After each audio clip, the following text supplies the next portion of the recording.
CBC projecting Pierre Poilievre will become the new member of Parliament for Battle River-Crowfoot.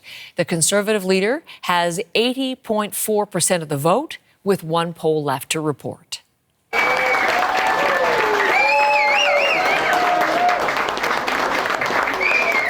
There was the celebratory mood captured in Camrose, Alberta late last night. Poilievre's landslide means he will return to the House of Commons this fall as official opposition leader. He's been sidelined from parliamentary business since he lost his Carleton seat in the Ottawa area back in the April federal election.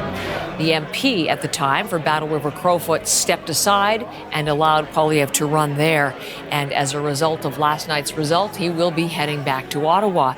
Rafi Boudjikanian, one of our parliamentary reporters, and he's in our bureau in Ottawa this morning.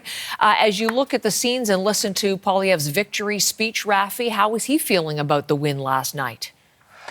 Heather, in a word, good. An 80% margin of victory allows him to get back into the House of Commons with wind in his sails.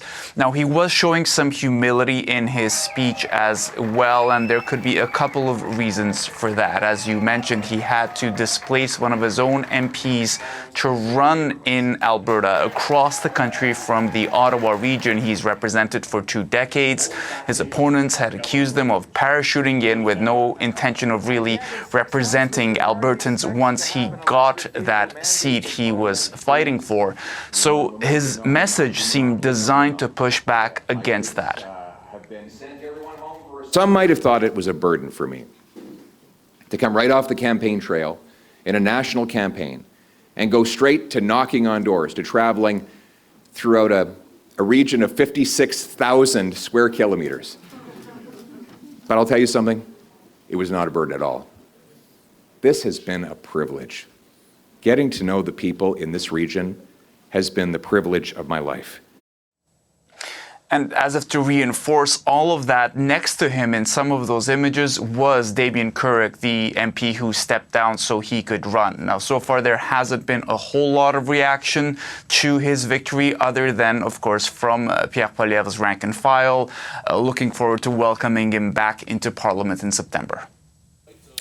What does this mean for the leadership review, Rafi, that Poilievre is set to face early next year?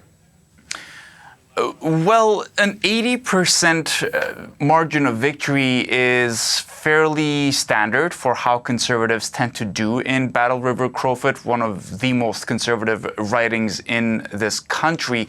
So it's not so much about giving him ammunition as removing it from any would-be opponents. Now they can't show up in January and say, hey, you could not even do as well as your predecessors. And of course, Poilievre now has a few months to build on that. When he gets back into the House of Commons, he'll be able to go to question period and grill Liberal Prime Minister Mark Carney. You'll recall how effective he was in doing that with Carney's predecessor, Justin Trudeau. You know, those critiques of the government that would then get packaged into social media clips and pushed to all of his followers. They were part of how he was able to build his polling numbers so high up before the election, before Trudeau resigned. And we got a sense of how Poilievre might go about doing that in some segments of his speech last night where he attacked the Liberals.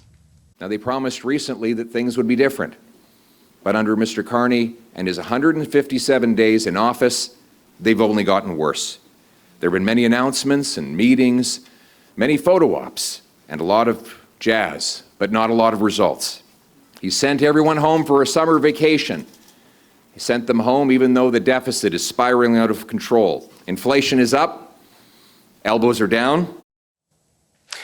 Opinion figures have shown Poilievre to be behind Carney for a while now, but it also was the summer when a lot of Canadians don't pay that much attention to politics, and Poilievre did not have that spotlight on him. Now he'll be able to use it to try to flip that around, Heather. Thank you, Rafi. Rafi is in Ottawa.